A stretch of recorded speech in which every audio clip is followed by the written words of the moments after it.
Hey everyone, my name is Visualeyes, and welcome back to Waveforms, the show where we talk about all things music and internet culture. Today, we're gonna switch it up a little bit. We're gonna go to the jazz side of music. Today, I have with me Carlos, better known as Insaneintherain Music. How are you doing today? Hello, I am fantastic. Thank you for having me here. I appreciate it. So, for those of you who don't know, this man has got over 200,000 subscribers on YouTube. He's been doing this kind of thing for 6 years now. In fact, why don't you explain to everyone listening what it is that you do? Sure. Well, as you said earlier, I do video game jazz. I take video game songs and I arrange them to sound like jazz, like in the style of some of my favorite jazz groups, including ranging from everything from like jazz fusion, jazz ballads, normal swing jazz, lots of different substyles of jazz. But it's my favorite genre of music, and I love video game music so much that I decided to put those two things together. Yeah, and you're currently studying at the Berklee School of Music, correct? Yes, that is correct. I just finished. I have one more year left to finish my degree in contemporary writing and production, and that'll be my college experience. Wow. So I take it you're going for bachelor's then? Yeah, undergrad right now. Yeah, I'm hoping to go to Berklee once I finally get out of high school. Yeah, It's an interesting place. Like, it's a wonderful place if you want to put in a bunch of work and if you don't go into massive debt trying to get into the school. Yeah, I take it like the best bet is get as many scholarships as possible. Well, I mean, for basically any educational institution, you want to pay as little as possible. But yes, demonstrate your abilities to them and make them give you money because they have a lot of money. Yeah. But anyway, moving on. So, for those of you who still don't quite remember or know who this guy is, you may have seen him work with people like Adriana Figueroa, Sab Irene, and Jules Conroy, Family Jules himself. Those are all my friends. Those are my favorite friends. Yes, and y'all did an amazing cover of Pollyanna. Thank you. Yeah, so I guess why don't you tell us about covers like that when you do your standard like weekly video sort of thing? How does the arranging process go down, and how do you pick a song, and what's your process? Well, that process has gone through some numerous permutations and changes throughout the years. I used to go off this like song request form that I would have fans submit requests into, and while that was helpful for getting me like hip to new video game music I hadn't heard before, one of the problems I had with it was that I realized that some of the songs that I would arrange purely because they were a request, I didn't have as much personal attachment with them, which is something that I've started incorporating a lot more into my music. I try to maintain the original, like the soul or the spirit of the original song. Basically, what makes that original song great. I try to keep that and then change other elements as much as possible. For example, I'll use Pollyanna as an example. So that started off with me wanting to make a cover in the style of Earth, Wind, and Fire, which is a fantastic band. And September has been one of my favorite songs forever, and I was like, what video game song with vocals do I like a lot that has a similar emotional affect to it? And I thought of Pollyanna instantly because it's so happy, and the harmony is just so it's simple but not too simple. It's simple to a point. Earthbound and Fire. Oh no, you just unleashed a dangerous album idea. Coming up next, what is it? Being Friends in the style of Let's Groove or something like that. But that cover was, I realized the intention behind Pollyanna was to be super happy and uplifting, and I realized that some of the aspects of September, including like the drum beat, the harmony, the orchestration, like all that stuff works together to create a very positive emotional affect, and combining that with the skills of Sab, Jules, and Adriana, we were able to make something that I think has really lived up to that expectation. Yeah, I can definitely tell with like September and your cover of Pollyanna both have that four on the floor kick and tambourine thing rhythm to it that very much like puts it in the disco funk kind of era. Yes, there's a lot to it that makes the song just kind of like that thing you can just sit back and kind of groove to the whole time. Either that or you get up and start dancing. It's one or the other. You don't have a choice. It's a very, very danceable song. Yeah.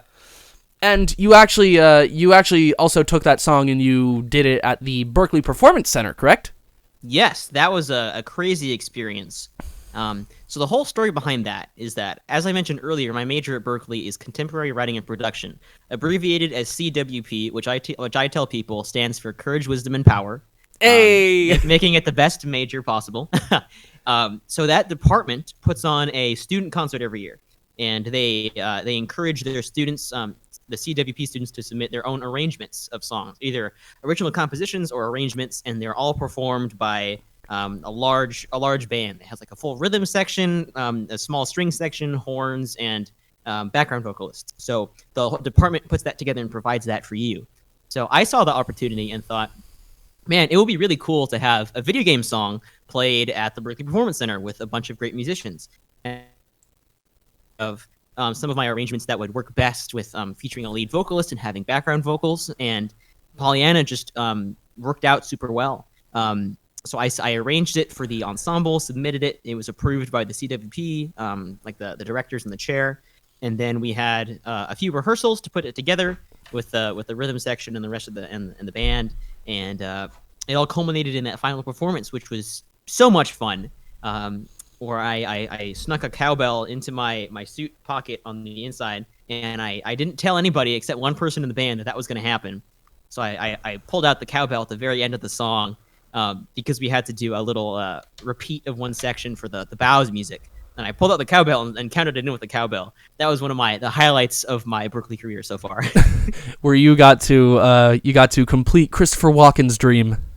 Yes, yes, you could say that. Yeah, and honestly, that performance was mind blowing. It's amazing how well like a stage band, if for lack of a better term, which is of course like guitar, bass, drums, percussion, and horns.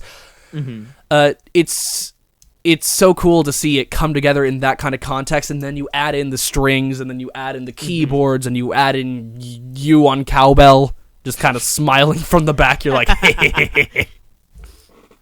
Yeah, I mean, like you said, it's a stage band, and I guess one of the reasons I thought of Pollyanna was because the instrumentation, or the original instrumentation for September, is basically the same thing as what was on that stage, where they have the horn section and they have the strings doing the Motown disco kind of thing. Yeah. Of course, they have the standard rhythm section, but it was an awesome opportunity.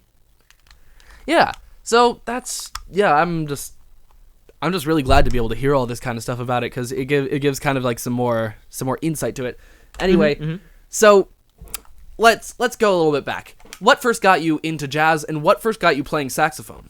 Sure. So my jazz story, it started I started playing music, or I started playing clarinet in the 5th grade. That was my first introduction to anything besides the piano. I started playing piano in the 2nd. It was about like 7 or 8 at the time. That's when I first discovered it. And then in middle school, 6th grade, so add like 11 or 12. At that time, I joined this thing called the Jazz Club. So our school had the jazz band, which met every morning for rehearsal. But I was part of Jazz Club, which was open to everybody. Jazz band was audition, and at the time I was playing clarinet. So I instead of playing usually there aren't clarinet parts in like a jazz score unless you're doubling on saxophone. Yeah. So what I did was I took the alto saxophone parts and I just transposed them for clarinet, and that was my first experience ever playing in a jazz group, and I thought it was really cool. Then my band director said, "Hey, we need a guy to play the baritone saxophone." And I was like, "Oh, that sounds like fun." So I took that up, played that for a few years in middle school. In high school, I auditioned on the baritone saxophone, and then my director said, "No, you should play tenor because we need a guy who can improvise." And I said, "Okay." So I started playing tenor, and now I've been playing tenor saxophone specifically for about 7 years. Saxophones in general for 10. The first time I picked it up was between 5th and 6th grade, and that's my that's how I got into jazz. There was another part of your question that I've forgotten. Well, I asked what got you playing saxophone, but that was really it. Okay. Yes, Yeah. I guess I answered both of them. My two responses to that is, first of all, so I guess you've been playing piano about the same time that I have, then. 14 years? Something like that. Yeah, 14-ish. Yeah.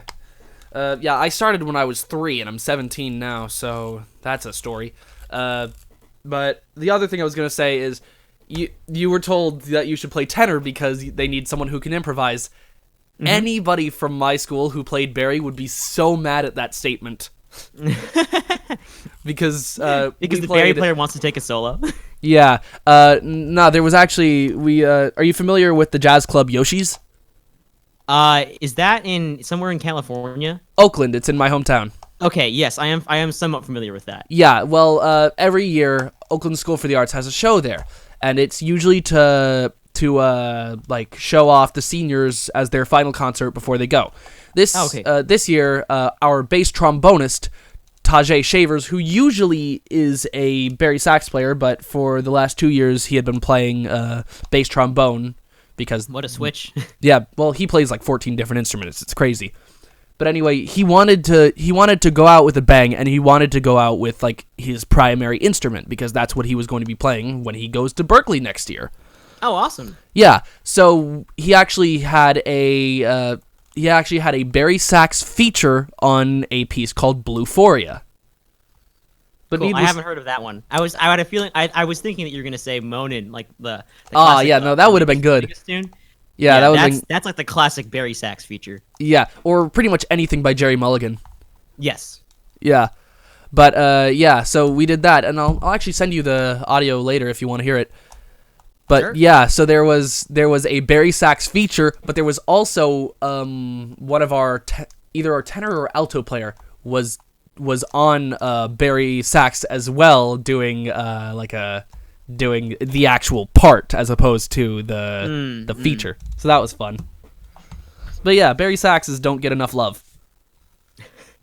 Well, I mean, something I've on a more serious note, I suppose. I mean, like on one hand, yes, like everybody, a lot of Barry sax players just want to honk out low notes and show the world that they can play loud and low. But something I've realized is that, at least to me personally, it's more important to serve the music itself rather than any, like desire you may have or any ego. I would rather, play a part that the band needs, or that the music needs, rather than try and shoehorn myself in just for the sake of, pleasing myself. I think it's more important to make a good overall musical picture rather than making like showing off or making something like trying to make other people look up to you. I mean, actually, 8-Bit Music Theory, he said something pretty interesting when he was analyzing the sax solo on Dolphin Shoals from Mario Kart 8. He said at the very beginning, the point of a solo is to serve the song, not guide it. Absolutely. Yeah. So yeah, but this is just a little conversation about that because I feel like Barry saxes have such a unique place in terms of like jazz bands and in terms of music in general. Like honestly, I feel like the most recent person to do something popular on the Barry sax is probably Leo P. Yeah, Leo P is amazing. Yeah. Anyway, so let's continue with something else. What got you into video games? What was your first video game? Yeah, so this is the other side of the story. So you have the jazz part, now you need the game part. So the first game I can remember playing was Waveforms 64. Oh my god, that's an amazing soundtrack. It is. And now I look back, I've been like on this nostalgia trip recently, and looking back at some of the first games I played, I mean, the second game I ever played, I think, was like Pokemon Fire Red. Oh, yes. Not Fire Red, Pokemon Red. Okay. That one. I didn't play it on the Game Boy Color. I played it on the, I had a Game Boy Advance, and I was playing it on that. My mom and I picked it up from a thrift store or something. Okay, yeah. And looking back on, like, I'm a huge Pokemon fan, as the musical selection on my channel would suggest. I am also a huge fan of cheesy 80s music, which Wave Race has a ton of. So it's on one hand surprising that, man, you can trace back all like what you like musically from these limited sources. On the other hand, it's not surprising because those were the first the first bits of game music that I ever had an experience with. So as I said, Wave Race was my first. It was on a 64 that I don't know how we got in my house. From there on, I moved to Game Boy games and started playing some Nintendo DS games and got a Wii. So I've mostly been a Nintendo kid for most of my life, which is I don't regret that, but I do now looking back, I realize that there are other franchises from companies that are not Nintendo that I need to pay more attention to. Fortunately, Nintendo has, at least to me, in my opinion, has always been the best when it comes to video game music. In terms of memorable video game music that stands on its own outside of the game, I think Nintendo does the best job of that, and then probably Sega or Square Enix in second. I don't know which one of them. I don't think there's a single Sonic the Hedgehog soundtrack that is necessarily bad. Yes, I would agree. I feel like Lost World was a little lackluster except for a few pieces, but none of it was bad. It's not like you would hate listening to it. Yeah. Anyway, so we have reached the 16-minute mark, so I think it's about time we get into the first mix. So I'm going to ask you this. If you were to introduce someone to your channel, but you could only show them one song that you did, what would you show them? That would probably be Coconut Mall from Mario Kart Wii. I was hoping you'd say that. I have a melodica right here, and like you're like actually funny thing. Before we get into this mix, my school one year for all the keyboard players, I study piano, jazz piano specifically. For all the keyboard players, they got melodicas.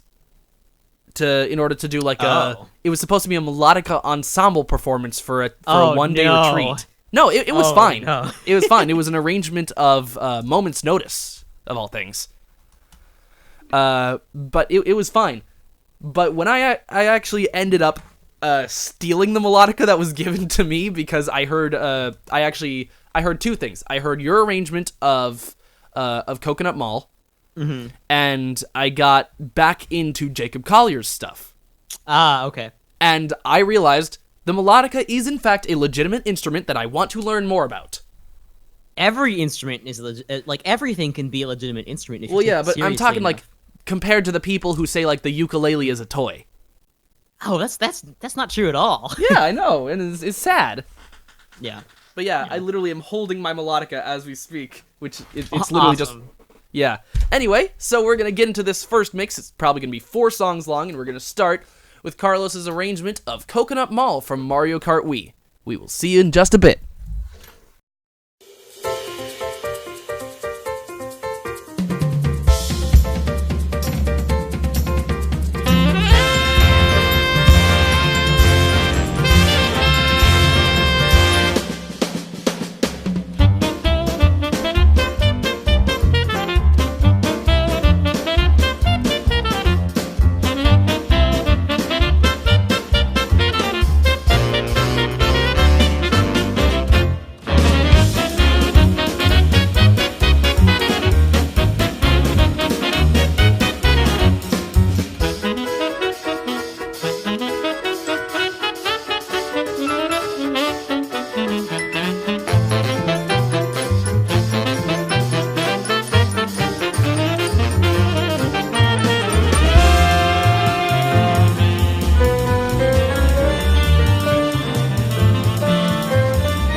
feeling the way that I do. I believe in friends and laughter and the wonders love can do. I believe in songs and magic, and that's why I believe in you.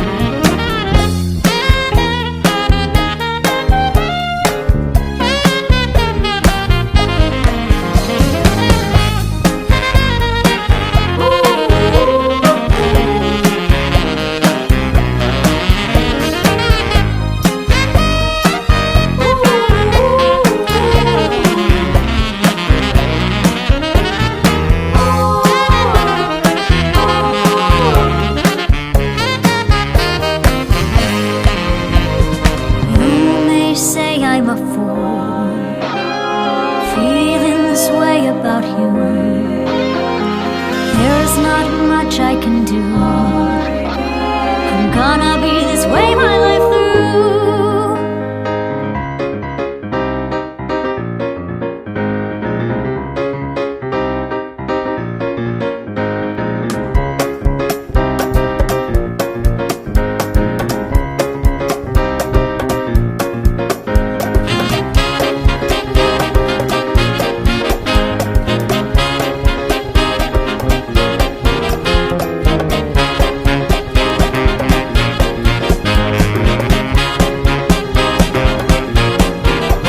Cause I still believe in miracles, I swear I've seen a few.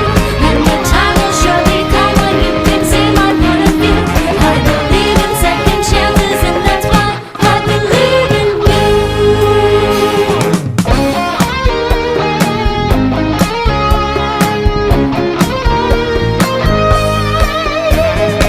na na na na, na na na na, na na na na na.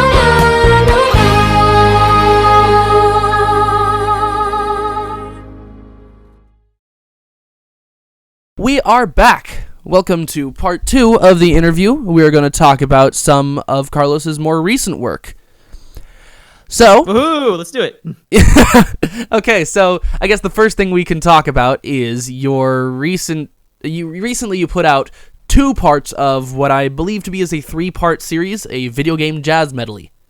Yes. So far 3 parts. We'll probably stay at 3 parts, but I'm not totally. It's possible we could do more if we got a similar ensemble back together, because there are a bunch of more songs that would be good. But for now, yes, it's 3 parts. Yeah. So, what exactly is that whole series, and like what's the drive behind it, and what makes it tick? The story behind the jazz video game medley. Well, the intent of it is to be a large scale video game music medley that pays tribute to a bunch of classic games and classic soundtracks. It was a huge labor of love. Like, there's a lot went into that, both in terms of like musical organization and also like a personal level. It definitely was a life-changing experience for me, prepping all that and doing all of that. But with the final product, I am so happy with how it's turned out. I'm just so being at Berkeley has made me so thankful to be around musicians like this who are willing and capable to lend their skills towards, creating something this big. And if you look, like, some people have been comparing it to like the first video I ever uploaded on my channel, right, was this Angry Aztec piano or cover, which was, not that great, but it's decent. It still holds up a little bit. But for so much of my YouTube career, it's been just me making the music.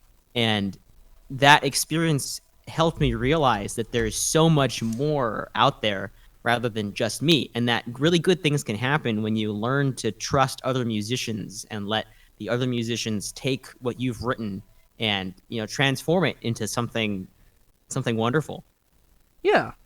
And I see that some people, with not the kindest of words, but a lot of people have been comparing it to the work of, say, Charlie Rosen with the 8-Bit Big Band. It's just this large-scale celebration of video game music. Yeah. Yeah, and I think it's a really noble pursuit. And you were talking about, like, just it's amazing to have the ability to play with all these people. It reminds me of something that actually one time, I believe in the past year, a representative from Berkeley came to my school and was talking about the programs there. And I remember she said that the education of Berkeley is nice, but the most valuable thing you will probably get from it is the relationships and connections you build. Absolutely. And I think when you hear that, it brings my mind to the thought of the word networking, right? Which is I personally think is a really like slimy and dirty word, because I've always heard that in the connotation of like, oh, to be successful in life, you need to go meet people and network with them so you can make money and get a good job, which is like if that's all you're gonna do with your life and your sole purpose of meeting people is to, you know, almost use them or like meet them just for the sake of establishing, you know, like a business relationship, then what's the point? You know, and I know other people have different definitions of the word networking, but for me, that's what comes to mind. I think of it just as simple as being a good person and making friends. Yeah. If you're around all these musicians, you already have a common interest, and there's so much you can do to there's so many people to interact with, and it's just a wonderful environment for meeting people that certainly, you know, will stay with you for the rest of your life. And I would definitely agree that that's the best thing that's come out of Berkeley for me. Yeah, and I mean, it's kind of the same reason that I want to go. I realize that there are some schools that may offer a better education, but I feel like simply like the name of Berkeley and the connections within it can do so much for you. And like what I want to do for a living is production, as well as like I want to be a gigging jazz musician. So I feel like even though I can possibly get a better education at like Oberlin or something, I feel like the culture of Berkeley is the best thing for me. Exactly, and it's in this day and age, you know, jazz clubs aren't like the most common thing. So, as an instrumentalist, I think it's valuable to expand your skills into other genres, which is something else that Berkeley excels at. In that it has many programs there that aren't just jazz. It's not just a classical school. It's not just the jazz school. It's almost like the everything music school. Like there are people there who want to be pop stars. Yeah, it's what you do to become a working musician. Exactly. And there's so many avenues to explore, which is both good for you financially and both good for you as a musician and understanding what types of music are out there in the world. Yeah. Okay, and actually, speaking of types of music that are out there in the world, you also, in the past 5 months, have put up 2 original compositions, Forward and Flow. Oh, yeah. Tell us about those. I did those. Yeah, so, this is that Forward happened. I was going through some tough stuff personally, and I was coming back home from a convention, and I happened to be on the same flight with one of my Discord moderators. His name is AdKid, and he goes to school in the same state, or he goes to school in the same state that I'm from, Washington. And I was talking with him about what I was going to upload after this convention, and he said something about like, when are you going to do an original song? And then at some point during like our little layover in the airport, I got the idea for writing Forward, and I was like, dude, I think you just sparked that in my head. So from there, I put Forward together, and I'm really happy with how it turned out. And I was really nervous about putting out my first original song, but I realized it's not that scary once you try it. I mean, I was afraid of, you know, potentially afraid of like criticism or like, oh, this isn't a video game song. But I've also realized that this is my channel. I can do what I want. You know, if you don't like it, you don't have to watch it. You can leave. It's totally fine. Honestly, I'm kind of in the mindset that someone is bound to like what you create. Someone in the world is going to like it, and as long as you can get one person to like it, that's all that matters. Well, generally, people like it's all about like an appeal to the human emotion, right? And I think if you write your music from an emotional perspective, or you do certain things in your music to give it or imbue it with a sense of emotion and meaning, then I think you can resonate with people regardless of what the source material is. Yeah, and just to be clear, you had a sort of analysis for what forward as a song is, like what the saxophones mean, what the iwi means. I did. I honestly don't like. I probably couldn't tell the whole story about all those things right now. But it's in the YouTube description. Like everything in that song was, I mean, placed pretty intentionally and symbolically, and they all represent like a greater whole. Yeah. All right, so tell us about the other one, Flow. I believe that was uploaded 2 months ago. Yeah, 2 months ago, something like that. Flow was basically my personal challenge to myself to write another original song with. I had at the time thought about, well, why did I write Forward? And it was about, values and beliefs that I hold to be, true within myself. And I was thinking, what are some of those other principles and values? And I thought of like, well, like friendship.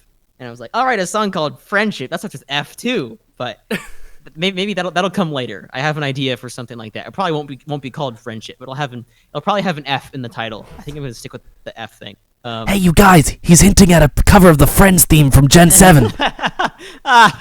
Nah, the original F songs. Okay. Because I think it would be the funniest thing ever to release an album called Press F, and all the songs start with the letter F. Oh my god. So anyway, I'm sorry, that's hilarious. Why did I never think of that? Don't spoil it to everybody. I guess Wait. it makes this interview more exclusive. Wait, what if they're all in the key of F? They're not. Flow and Forward are No, not I know. it was. So getting back to the actual story behind Flow, I mean, I was reading. I listen to podcasts a lot. I read a lot of like books about the brain, and the flow state is something I've always been interested in. Like the state in which you sort of entirely engrossed in the completion of a task. It's a task that isn't too hard and isn't too easy, and you feel like you lose the sense of time when you go into it. And I think that's a beautiful thing. Is that similar to what a lot of musicians talk about when on stage, the zone? Yeah, it's a very similar thing. Yeah. So it's like being completely engrossed in a moment without any sense of what time it is or anything else you have to do. And it's like living in the present, living in the moment. It's something that I think is very important, and I try to reflect that. Just like the structure of Flow also tells a story. I also I'd have to read the thing I wrote in the description to remember the whole thing. But yeah, that's how I arranged the song. Can't expect you to remember every single thing you've ever put down on paper. Yeah, that's why it's on the paper in the first place. Yeah. But yeah, so that was a little interesting little story about those two. Yeah. So I guess the final thing we're going to discuss for this section is the different people that you have worked with. Like, what was your story? Let's take, for example, Jules. What was your story of meeting him? Oh boy. So the first time I ever met Jules in person, it was like 2013 or 2014. So I'm from Seattle, the Seattle area of Washington. And at the end of every August, PAX West happens. Oh. So I went to PAX West. I don't remember exactly what year it was. It was sometime when I was in high school, and I met some cool YouTube people. The first one was Braxton Burks, who is the guy behind Pokemon Reorchestrated. Oh, wow. At the time, he was working on his Kanto Symphony, I believe. I don't know if he even released that yet at the time. But at that event, I met some other YouTube people, and then I met Jules in person for the first time. I had been watching his videos and was a fan of his video game before his jazz challenge, before his Family Jewels 7X challenge. So that was where I first met him, and since then we've seen each other at conventions all the time. I've been to his house a bunch. We're now both members of or both attendees of the Runaway Guys Coliseum, which is a video game charity event. and he's Yeah, one of my it's honestly one of my hosted by best one of my best Conroy and friends all to them. date. Yeah. Yeah. But Do yeah, you want to know the story behind anybody else? actually, I was going to ask, is the story behind Adriana similar? Very similar. Similar, except I like randomly ran into her one day on the expo floor of PAX, and I can't believe I ran into her because she's really short, and I was amazed by how short she was when I first met her. But we've moved back. Yeah, it was a similar story of how I began to work with Adriana. Yeah. But yeah, so I just thought I'd get a little peek into how these long time YouTube connections finally come into fruition. Yeah, it's a beautiful thing. I mean, YouTube has been such a life-changing thing for me in that I've met so many wonderful people over the course of doing it, and there are some of my best friends to this day, and that's not something you can predict by just creating a YouTube channel. Yeah. So lucky it's happened in the way it has, and I wouldn't change any of it. Yeah, and I mean, I'd say honestly, you have, with like all the people you've worked with, you have a sort of seniority in the YouTube music scene, I guess. You not only have you worked with people like Jules, Adriana, and Sab, but you've also worked with some of the newer people like Jared, the 8-bit drummer. Mm-hmm. And I honestly, you are pretty much YouTube's resident Iwi expert now. I mean, I'm happy. I'm very happy that's what you think. Yeah, no, but you honestly, with all the connections you've made, all the cool things you've done, you have this place of longevity and this place of like, this is one of the people who, if you think of YouTube musicians, you might think of him. Well, thank you very much. I mean, that means that's so much. Like, that is so kind of you and very wonderful to hear. One of the things I prioritize. First off, my mission is to spread the word of video game music and through different mediums, whether that's like just perform my own versions of it, or giving out sheet music to other people to play video game music, or teaching people how to make music and how you can apply that to video game music. But I've always viewed my channel as, in the words of Toxic X Eternity, another video game music friend, as a marathon, not a sprint. Because in 10 years, I still want to be making YouTube videos. I don't want to be burned out, disheveled. I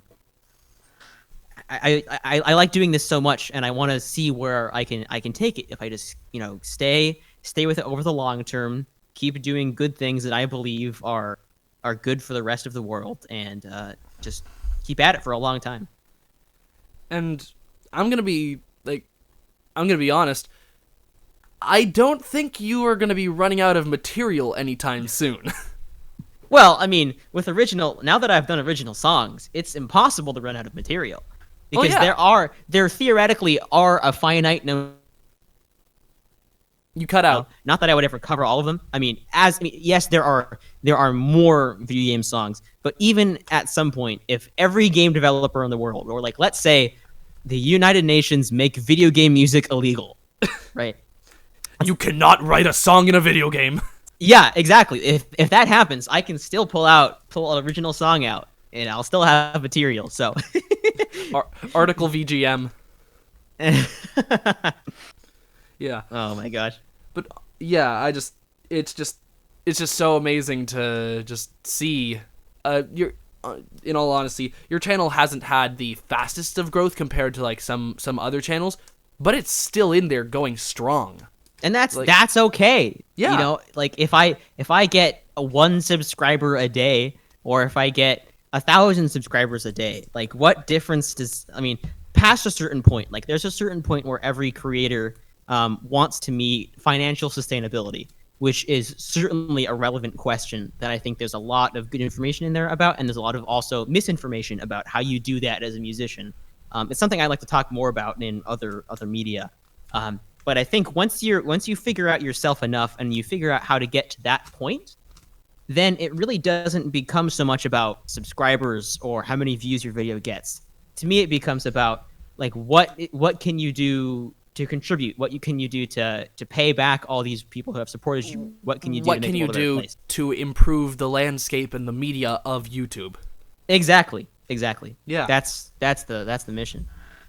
Yeah, and honestly, I think you have something special in the dedication that a lot of your fans give, because honestly, in terms of some of the more popular channels, I think I've been looking, and I'm pretty sure that your channel is one of the channels that gets a regular return count nearly equal to the subscriber count in views. I mean, I don't think any channel gets like equal to the subscriber count. Not I mean, equal, on a, but on a like purely metric basis. you but, like, you have the majority of the people who are subscribed to you still engaged in your content on the weekly, and I think that is something special. It's a kind of charm within your content. Yeah, a charm and authenticity. That's something that always needs to be there. Anyway, so we're gonna get into the second mix. What song would you Great. like to do to kick that off? Well, okay, give me I liked your prompt at the first one of like if I was to introduce my channel to somebody. Do you have All right. another good prompt, or should I just pull one out? Well, here we go. Out of all the works you've done, which do you think is the most unique?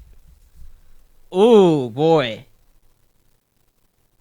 That's an interesting question because there are a lot of unique ones. I mean, like of course there's the jazz video game medley, right, which is unique in its own way because it's like a one-off thing compared to everything else.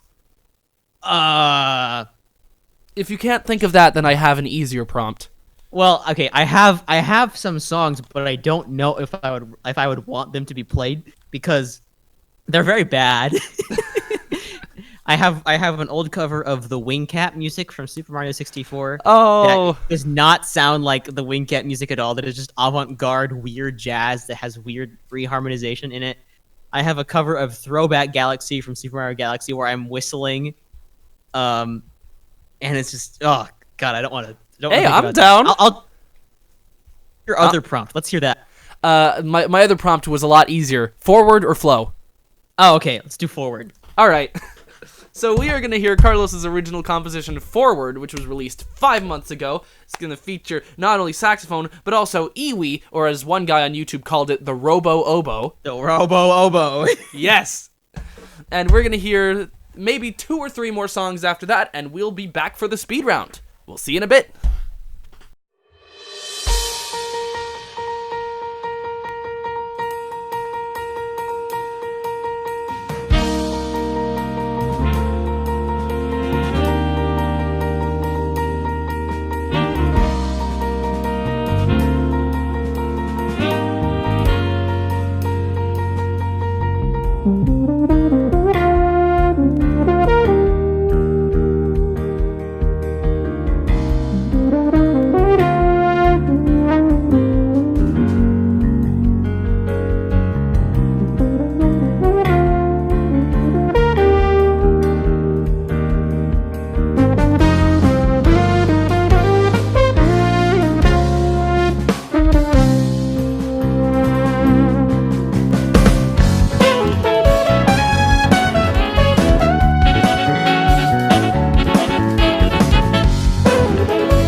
Can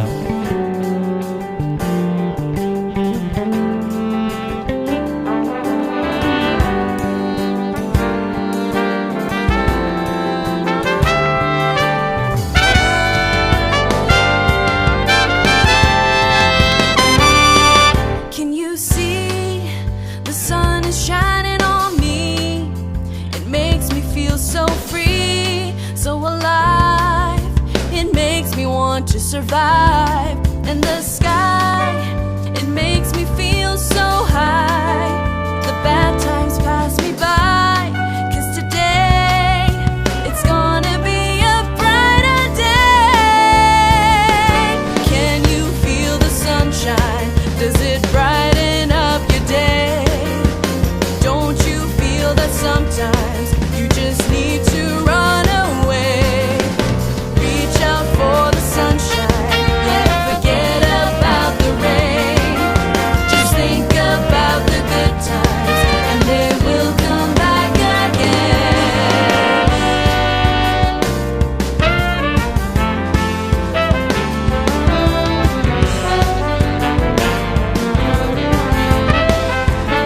Without you, there's nothing for me to do. Can you feel the sunshine too? It's coming through. It makes me feel brand new. When you're here, I wish you were always near, 'cause everything's so clear. And today, it's gonna be a brighter day. Can you feel the sunshine? Does it brighten up your day? Don't you feel that sometimes you just need to run away? Reach out for the sunshine, yeah, forget about the rain. Just think about the good times, and they will come back again.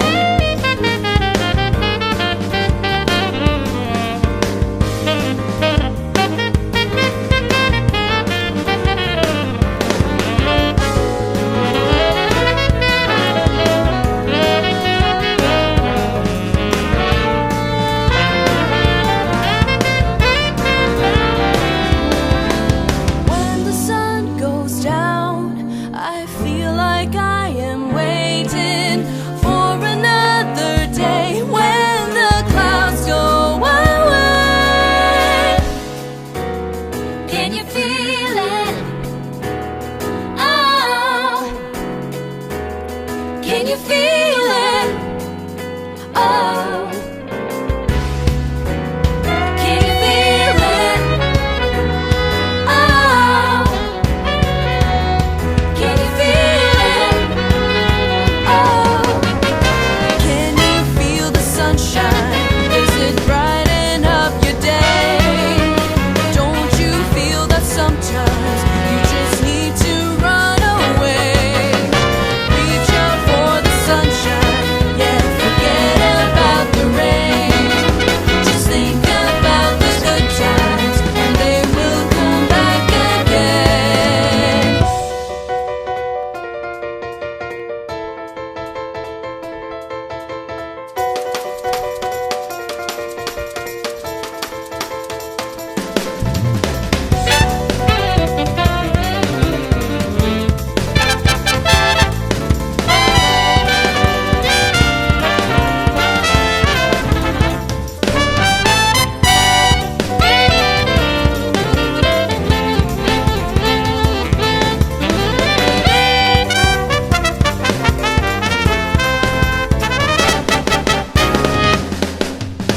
Can you feel the sunshine? Does it brighten up your day? Don't you feel that sometimes you just need to run away? Reach out for the sunshine, yeah, forget about the rain. Just think about the good times, and they will come back again.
And we're back for the third and final section of this interview.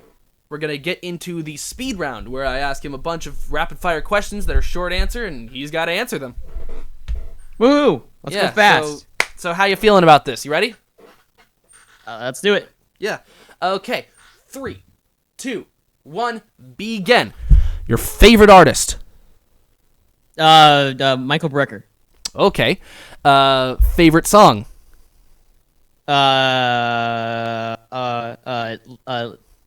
Shofukan By Snarky Puppy? Or Shofukan or We Like It Here by Snarky Puppy. Oh, hey. I'm actually more of a fan of Lingus myself. I learned the whole solo. Yeah. Let's see. Favorite song you have done in the past year? Song of Storms.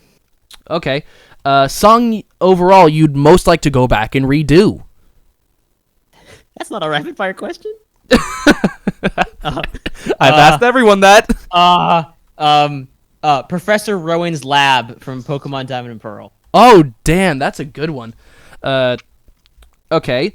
Your favorite thing to do when you are not making music? Exercise. Oh, that's a new one. Okay. Your favorite weather? Oh God. 54 degrees and a light breeze. So you like it when it's right in the middle there? Yeah, right in the middle. Yeah. Okay. Favorite food? Jeez. So my answer to this used to be spanakopita.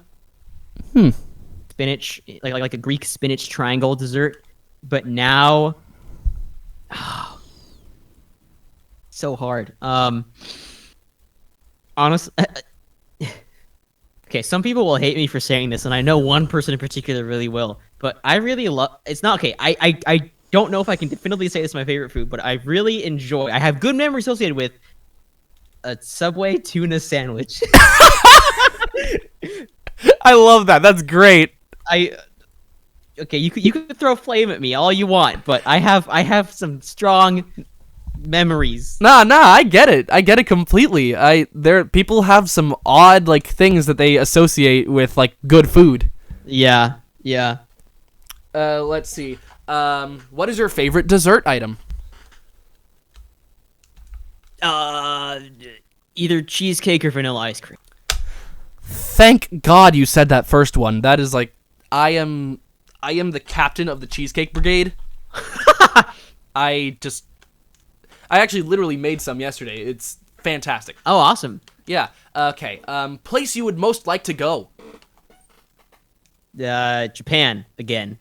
You've been before? Actually, I've been to Tokyo. I want to go to Hokkaido because Hokkaido is where Pokemon Diamond and Pearl is the location where it's based on. Okay. And I take it that's the answer for your favorite game? I don't see Pokemon Diamond and Pearl is my favorite video game soundtrack. I don't know if it's my favorite game. Okay. What do you think is your favorite game if you had to pick one? One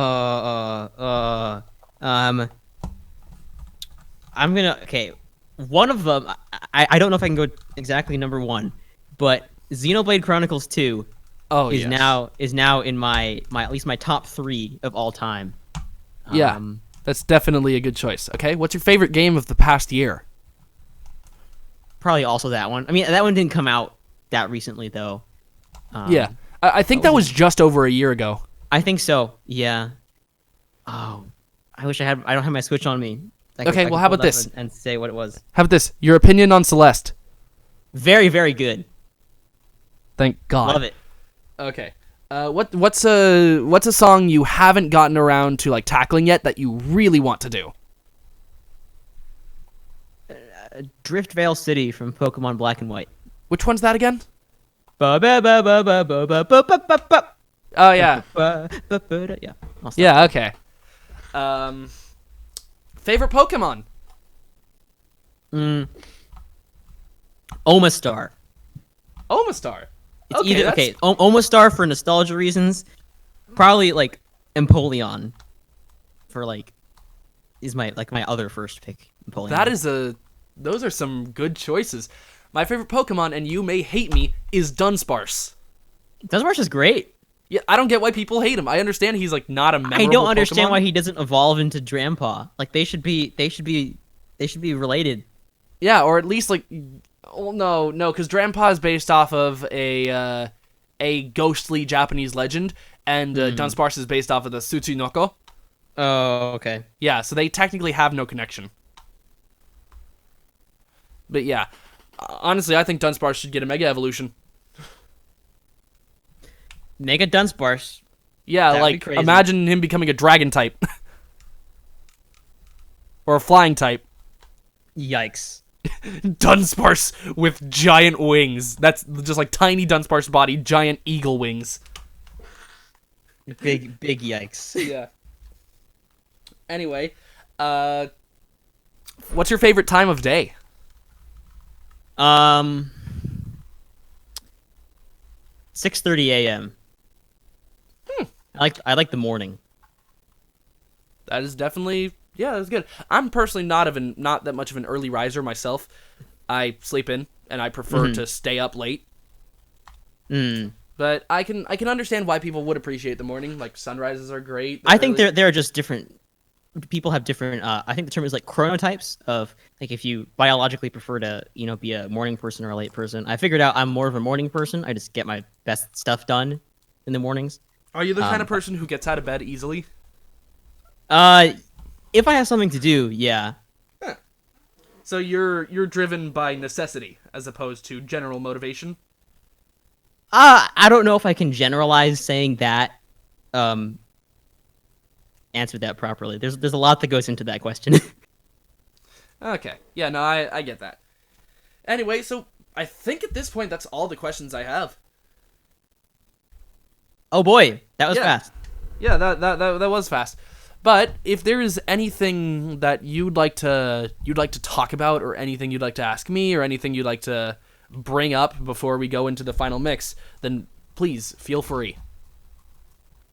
I guess the only thing I mean, like I said before, my essential mission is spreading the word about video game music, and that comes across in many forms. So if you're listening to this and you are a fan of video game music, you don't even have to start making covers or anything. I'm not even suggesting that. I'm just saying that it's important to show appreciation for video game music where it's deserved. Like, for example, the music in the Nintendo's E3 Direct for Link's Awakening and Animal Crossing. Those two upcoming games have me really, really interested from a musical perspective. Just because that stuff was so awesome to hear, and I think it's important that we support games and support composers that are pushing the envelope in a good direction.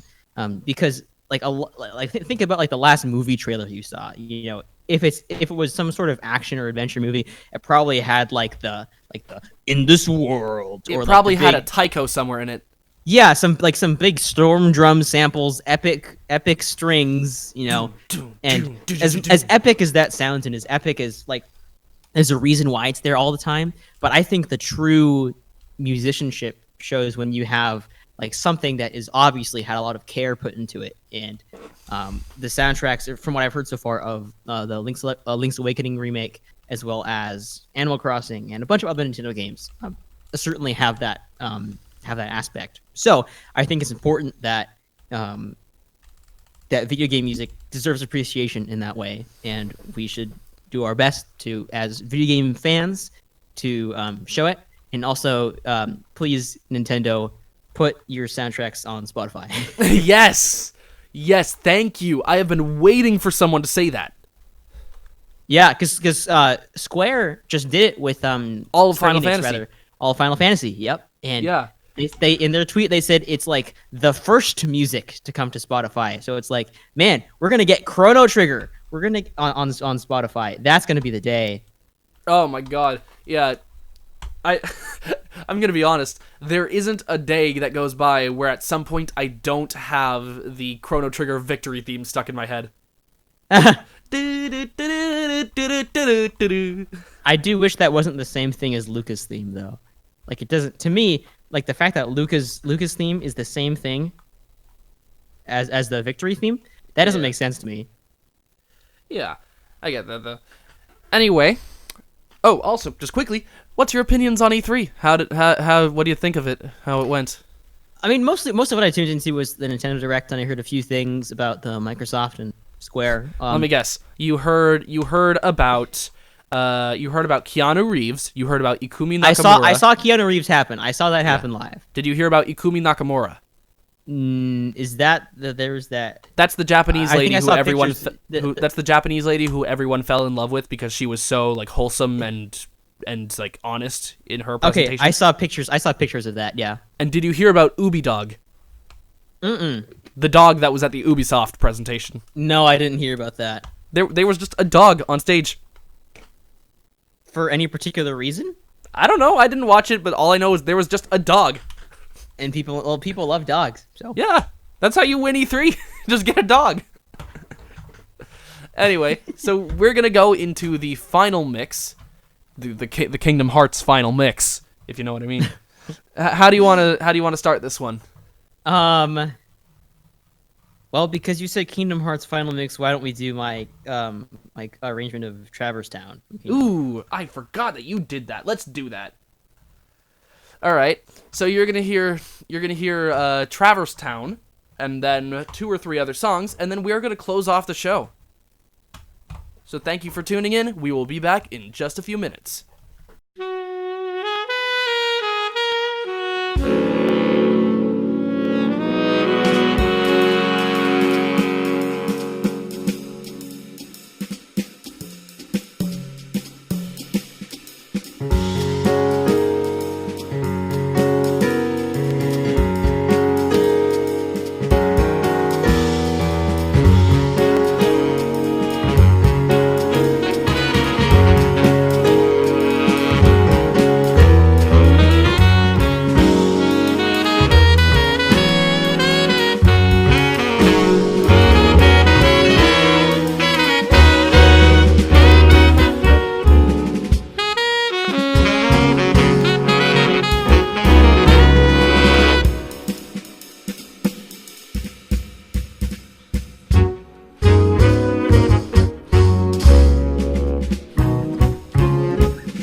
against the cold of the night. Search your soul and reawaken the undying light.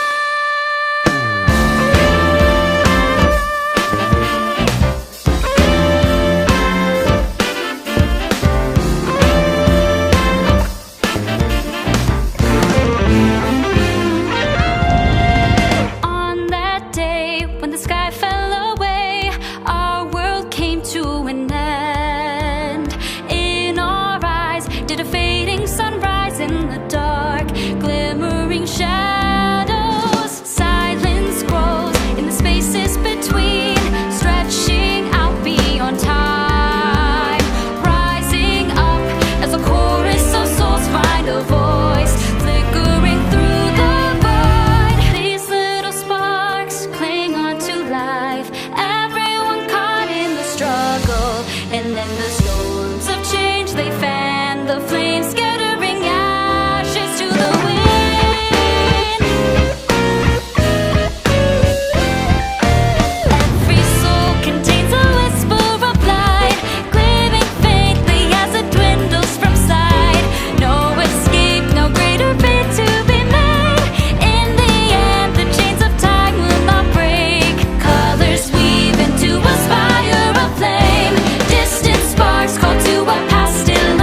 And we are back. So, how you feeling, Carlos? It's over, isn't it? Isn't it? Isn't it over? Yes, it is in fact over. We have reached the end of episode 4 of Waveforms. So, thank all of you so much for listening, and thank you, Carlos, for coming on the show. This meant a whole lot to me. Hey, happy to be here. Thanks for having me. Yeah, so, you have up to 2 minutes. Where can we find you, and what you got coming up? YouTube.com/Insaneintherain music. That's all you need. Cool. That's it. Yeah. Let's go there. And You'll find everything you want. And we can find you on Twitter and Instagram under the same, right? Similar or like slight variants of them, but yeah, if you go to YouTube, you find everything else. Yeah. And anything you got coming up that you want to promote? Not that I can talk about. Oh, okay then. All right, and as for me, y'all are already watching this on YouTube, so you found me here. You can find me on Twitter at Visualeyes. That's Visualeyes. You can find me on Instagram and SoundCloud at Visualeyes Music. And you can even find my music on Spotify now, so that's pretty cool. Anyway, my name is Visualeyes. My name is Insaneintherain. And thank you so much for watching episode 4 of Waveforms. We are going to take it out with one final song, and what would that be, Carlos? Let's do Mount Coronet from Pokemon Diamond and Pearl. Let's do it. We will see you all later.